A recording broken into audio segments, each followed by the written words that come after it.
Carlos Nelson with the Kansas City Business Association, and tonight we have a special guest, Mr. Dan Coffey with Citizens for Responsible Government. How you doing, Dan? I'm doing good, Carlos. All right. Could you give our community a little update on what's happening with that airport? Well, the thing about the airport is I'm not sure anybody in the public sector, like where we are, knows what's going on with that airport. I'm sure there are people in the city that do know, but Give us an update from the first time that I had you really on the program about 2 years ago. You were talking about this airport. well, you know, this all started. We heard that they were going to build a new airport at Kansas City. They were going to have a meeting. So several of our group went up to this meeting, and they were asking questions there. I'm trying to think, you know, Russ Johnson was up there, and a couple council people, and they were talking about they're going to build this new airport at KCI that, it started off by saying that the FAA, the Federal Aviation Administration, wanted us to build this airport, and that they, in fact, would finance the biggest part of it, and so on and so forth, and that we're saying, well, you know, why they were going to tear down our existing airport. And we thought, well, you know, gosh, we really need that. And so we left from that meeting and went back as a group and started thinking about, you know, too many people like that airport. Well, I don't know that we need to be tearing it down. So we started asking more questions, and we were eventually told that they were going to build that airport, and there was nothing that we can do about it. I'm more interested in the financial end of it, the price tag. What was the price tag? What did they promise? And where are we at on that right now? The first meeting, when we first started going and talking about the financial side of it, the price tag was $1.2 billion, okay? And we kept saying, well, how did you come up with that? How did you come up with that amount? And it took about 6 months to finally get an answer. And the answer we received, and this came from the aviation director at the time. And who was that? Mark Van Loo. All right. And he said, we went to the banks, the finance people, and we said, here are the assets that we have in the aviation department at Kansas City International Airport. And they took a look at the assets we had, cash on hand, and the equipment, and the terminals, and everything, land. And they said, okay, with what you have, you can borrow $1.2 billion. And that's where the price of the airport came from the beginning. All right. Now, where are we at now? From there, when we raised, everybody started complaining about that, how high that was. It eventually tapered down to about $875 million. What I'm trying to really get to was the bid process. It was this company. It was that company. It was now we've got everything in concrete, and the price is not going to go up. And the last time I looked at it, they were saying that the price was twice as much or something. And I'm just a average Kansas City consumer. I'm not looking at it from a media standpoint or anything. I'm looking at what I'm hearing on the news, and I'm like, how is this? Here's where it is today. All right. There are two issues floating around City Hall. They're ordinances, 190027 and 190028. Give us a little bit quick rapid on what that is. Each one of those is asking for $2 billion to finance a portion of the cost of construction of a new passenger terminal and related purposes. That's $4 billion now they're asking for. And where's that supposed to come from? Bonds. Oh, who's supposed to pay for that? Well, they're going to go out and sell those bonds, supposedly. But if the city's going to issue them, We're responsible for them. Absolutely. Oh, absolutely. I'm not that bright, but if the city does it, the city got no money unless we're paying our taxes. In the And so ultimately we're paying for it. you will eventually, and so if the idea would be is that they will pay for these bonds with fees from the airport. You know, they get parking and they get Right. But the problem is we're financing so much in excess of what we already owe on the airport, and the finance charges we're already paying. Our people project that we're going to come up short every year. Well, tell me this. Oh boy, let's move on. Hey, to my audience, you need to look into what's going on with that airport, because at the end of the day, the politicians, they're in office, they're out of office, and you're left with the price tag of these things. In these bond ordinances that they're asking for this money, it says right on there that if at any time the net revenues aren't sufficient enough to pay for them, that the city council, for the purposes of making such payments, which are due and owing in such fiscal year, can take that money from any source they deem. Right. Like the lottery, it was for the kids, Yeah. and now it pays for everything but education for the most part. So to answer your original question, I don't know who knows what's really going on with the All airport. right, I can't see. let's move on to that hotel, because that was being dealt with at about the same time.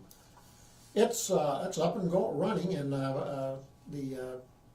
these people were in town this last week, and they're very pleased with what's going on. Tell our audience what I'm talking about. The hotel. Well, what hotel? We were against the hotel. The reason Hyatt. we were against it was a Right. It was a Hyatt property at the time. Now it's Lowe's. Lowe's in there now.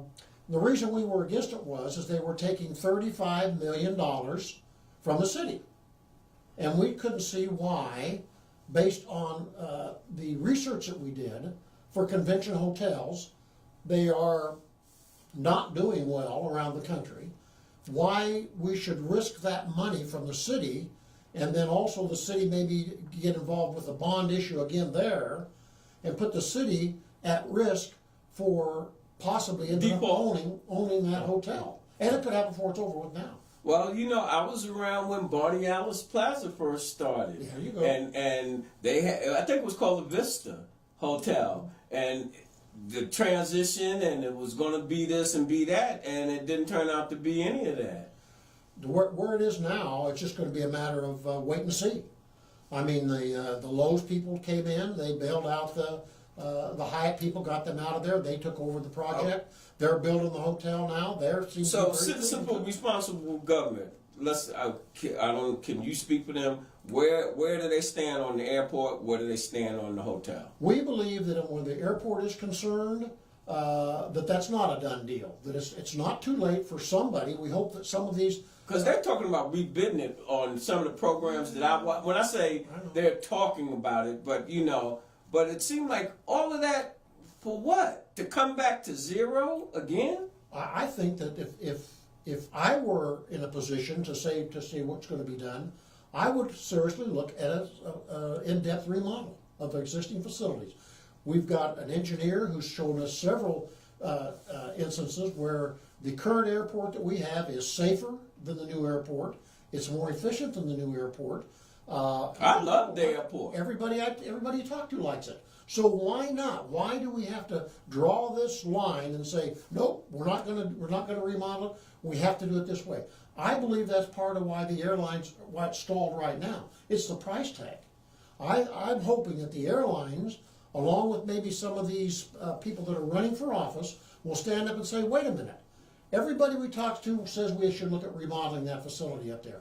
Why don't we stop and do that? Well, we're going to have that conversation with the candidates that are running. Now, another big project was that streetcar. I've got a question for you. You tell me, we passed an ordinance in Kansas City, which is a law, saying that they couldn't expand that streetcar unless the people voted for it. I think 109 people or something like that voted for it. No, that was originally.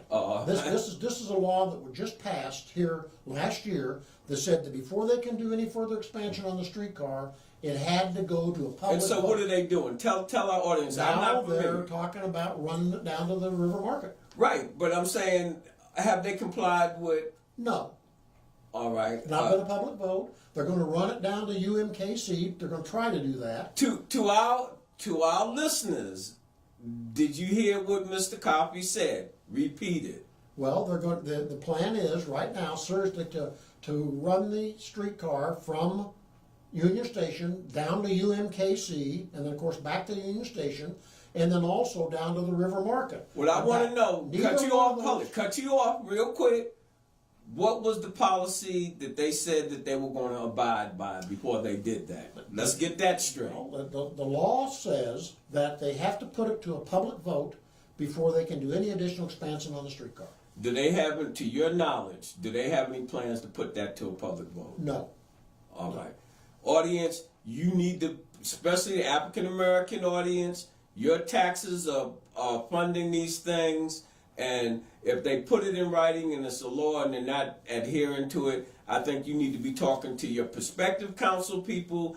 You need to be writing to the mayor. You need to be talking to your public officials about them following the letter of the law when it comes to using your tax dollars for these big projects. And I don't believe that they're serving the African American community disproportionately for the money we're putting in and what we're getting out. Dan, are there any other issues that you see that Citizens for Responsible Government feels that we're getting a raw deal as citizens?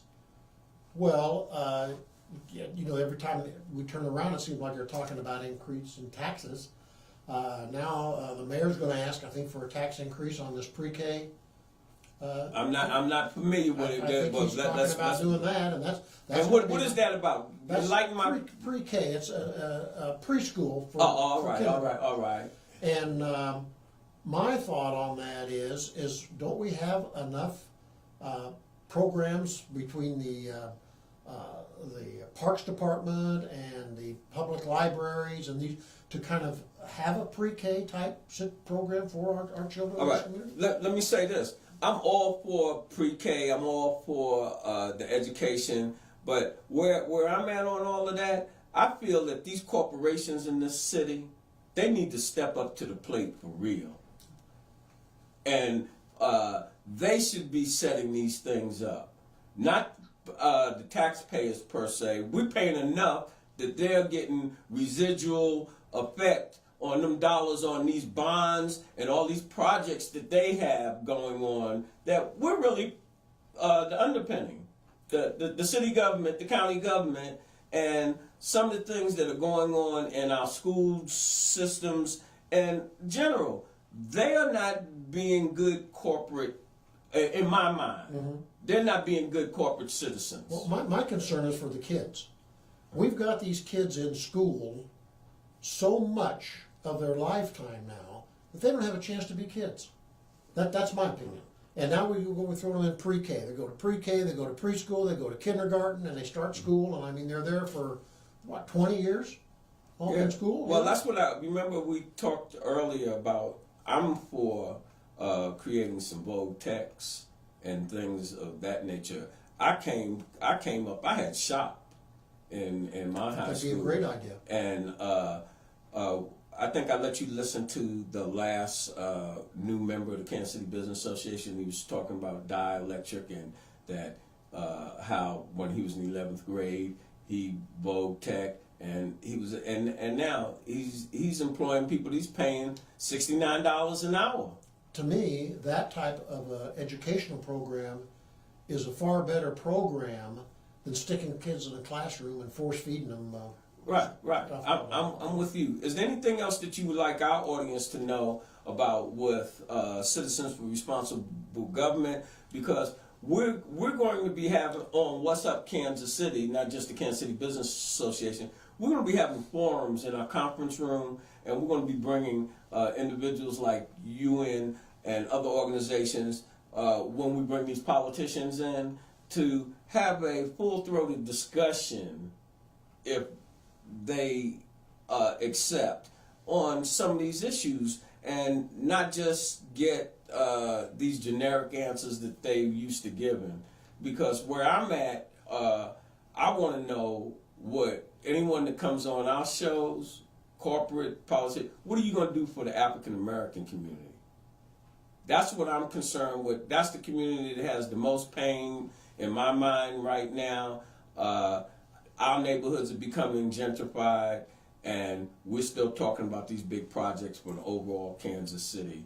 And I think organizations like yours, watchdog organizations, they're very needed. And for some of you concerned citizens, these organizations don't work on empty. They work by your donations and your participation. Then how can people that are interested in working with your organization, donating time or money to your organization, contact you? Well, we have a Facebook page, Citizens for Responsible Government, and they can contact us through that.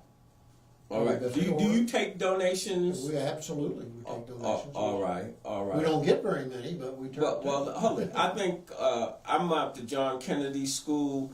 Not what you can do for your country. I mean, what your country can do for you, what you can do, and you flip that to your community.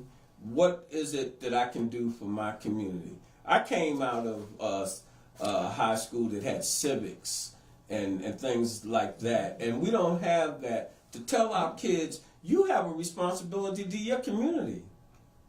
I hear you. And you know, at both our age per se, not speaking totally for you, but it's not just our responsibility to do what we're doing in enlightenment. It's our young people's responsibility Absolutely. to get involved. They need to get involved. It's their country. It's their future that we're talking about today. And that's what you asked me what they can do. That's what they can do. They can get involved. And don't be afraid when you see people or you go to a meeting or you're in a town hall or at a church and you've got a candidate there talking about all the great things and all this pie in the sky, dreamy stuff. Stop them and ask them the tough questions. You know, what are they going to do about this? What are they going to do about crime? What are they going to do about this? What are they going to do about low-income housing? What are they going to do about health care? What are their thoughts on this? And just hit them with the hard questions. You know, what do you think about these giving away all this taxpayer money for these projects downtown, taking money away from the libraries and the schools and that kind of stuff? Ask them how they feel about that stuff. And if they don't give you the answer you want to hear, don't vote for them. There we go. There we go. Don't let nobody tell you who to vote for because they're out there with these ballots. Do your own investigation into the candidates and the companies that you support. And I'm going to end this with, when you invest in your community, you're really just investing in yourself. See you next time. This program is brought to you by the Kansas City Business Association.